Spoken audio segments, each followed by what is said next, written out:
ऐसे अधिकारी को मैं तो यही कहूँगा कि बहुत पहले कार्रवाई होनी चाहिए थी और ऐसे अधिकारी को पुलिस सेवा में बने रहने का कोई अधिकार नहीं है। इस चीज़ को मैंने पहले भी कहा था। जो इन अधिकारियों की जिम्मेदारी है कि जनता की रक्षा करना और वो उनके इस प्रकार की घटनाओं को अंजाम देने में अगर उनका रोल रहा है तो उनको तो दंडित होना चाहिए था पहले ही सरकार की तरफ से। बीजेपी जो है सिर्फ इसी चीज़ तक सीमित रह गई है, मस्जिद, मदरसा, कब्रिस्तान और गोश्त तक।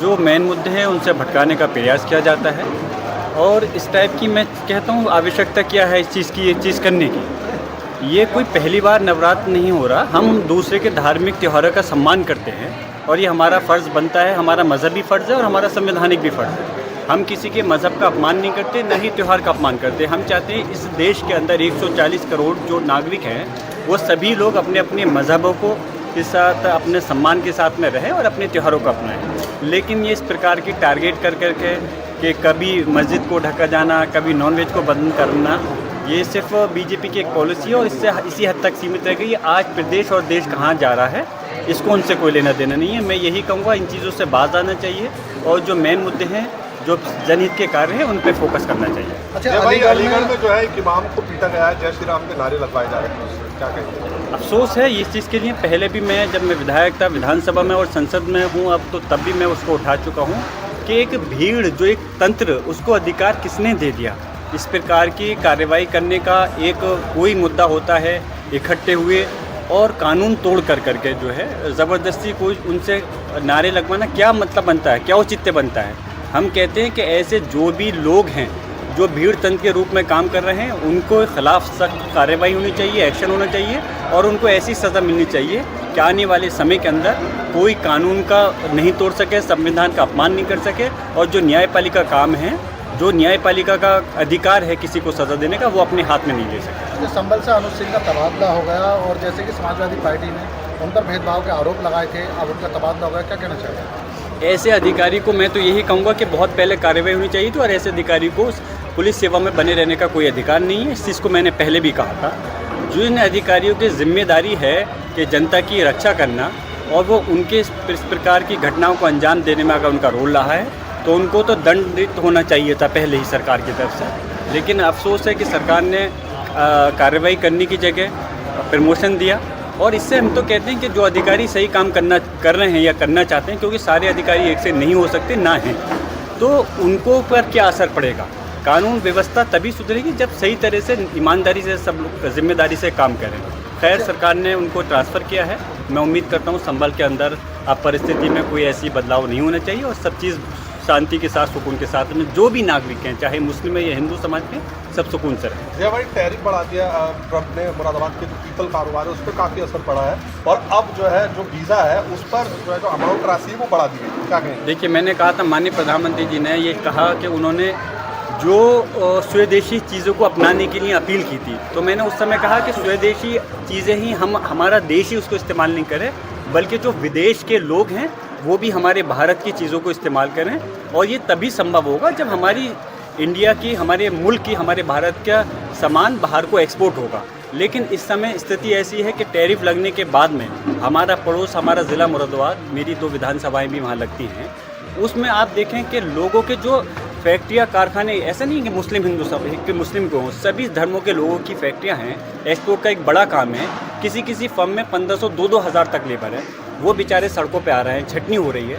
तो नीति, हमारे देश की जो विदेश नीति है वो ख़राब होने की वजह से लगातार यहाँ पर ये हो रहा है कि लोगों को अपने कारोबार का नुकसान हो रहा है। हम कहते हैं कि जो टैरिफ से लगातार नुकसान हो रहा है, नीति चेंज होनी चाहिए और जो कारोबार लोगों का ठप हो रहा है, लोगों के हाथ से रोज़गार जा रहा है, उसको रोकने के लिए सरकार को विशेष जिम्मेदारी को, विशेष चीज़ को अंजाम देना चाहिए। भाई, कुछ ही देर में प्रधानमंत्री मोदी राष्ट्र को संबोधित करेंगे, क्या मानते हैं आप? देखिए, हम ये कहते हैं कि संबोधित आप महीने में चाहे 1 बार करें या महीने में 2 बार करें, लेकिन संबोधन में कम से कम जो लोगों की सोच है, जिस उम्मीद के ऊपर आपको सरकार बनाई है और 3-3 बार सरकार बनाई है, वो बात अलग है कि लगातार आप केंद्र की सरकार का अगर ग्राफ उठा करके देखें तो ग्राफ लगातार घटा है। जो पूर्ण बहुमत की सरकार 2014 में थी, आज वो अल्पमत की सरकार है, बैसाखियों पे सरकार है। तो लोग उम्मीद करते हैं कि कुछ हमारी उसमें ये करेंगे, हमको कुछ ना कुछ हमारी जो जनहित की योजना है उसको अंजाम देंगे। लगन नहीं कर पा रहे, इसलिए ग्राफ डाउन हो रहा है। और हम कहते हैं हम तो अपील करेंगे एक संसद के सदस्य होने के नाते कि इस देश के विकास के लिए सभी लोगों के जनहित के लिए ऐसी योजनाओं को अंजाम देना चाहिए जिससे कि सब लोगों का भला हो सके। अच्छा, मुख्यमंत्री के ऊपर जो फिल्म बनाई गई है, क्या कहना चाहेंगे?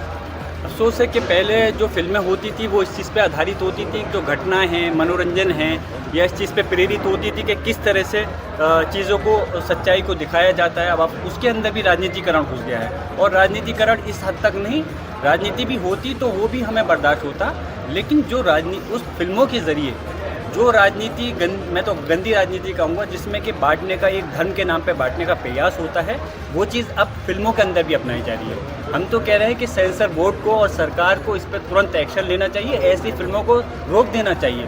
जब इनकी फिल्में ऐसी रुकेंगी, नुकसान होगा, तो आगे को कोई ऐसा कदम नहीं उठाएगा। अगर ये लोग, सरकार और सेंसर बोर्ड काम नहीं करें तो हम अपील करते हैं माननीय सर्वोच्च न्यायालय इसमें कदम उठाए, जिससे कि हमारे देश की एकता और अखंडता कायम है। अच्छा, गर्भ पंडालों मुस्लिम समुदाय के प्रवेश के रोक के लिए पंडाल के बाहर पूजा, तिलक के अलावा गोमूत्र का छिड़काव अनिवार्य कर दिया गया, क्या कहेंगे इस समय? किससे कहा? गर्भ पंडालों को, जो दशहरा गरबे का जो आयोजन होता है उसको लेकर जो है तुम्हारा ये देश के कई स्थानों पर बना है इस तरीके। अगर मुस्लिम लोगों के लिए देखो, अगर वो लोग रोक रहे हैं तो बस मुस्लिम लोग से मैं ये अपील करूँगा कि वो परहेज़ करें, नहीं जाए। और अगर इस प्रकार की कोई बात है, लेकिन बीजेपी का काम है, आपको देखो हर क्वेश्चन में एक चीज़ मेरी ज़रूर जवाब में शामिल रहेगी कि आपस में धर्म के नाम पे बांट करके और राजनीति रोकिया सीखें, जिससे कि एक बहुत आसान तरीका है कि सत्ता में बने रहने का। लेकिन उनको, बीजेपी को ये देखना चाहिए कि इस चीज़ से वो अपने मकसद में कामयाब नहीं हो रहा है। लगातार ग्राफ उनका डाउन होता जा रहा है, और इस आने वाले जो चुनाव आएंगे तो इंशाल्लाह समाजवादी पार्टी जिस तरह से देश की तीसरे नंबर की सबसे मजबूत पार्टी बनी है, आने वाले समय में समाजवादी पार्टी अपनी सरकार भी बनाएगी।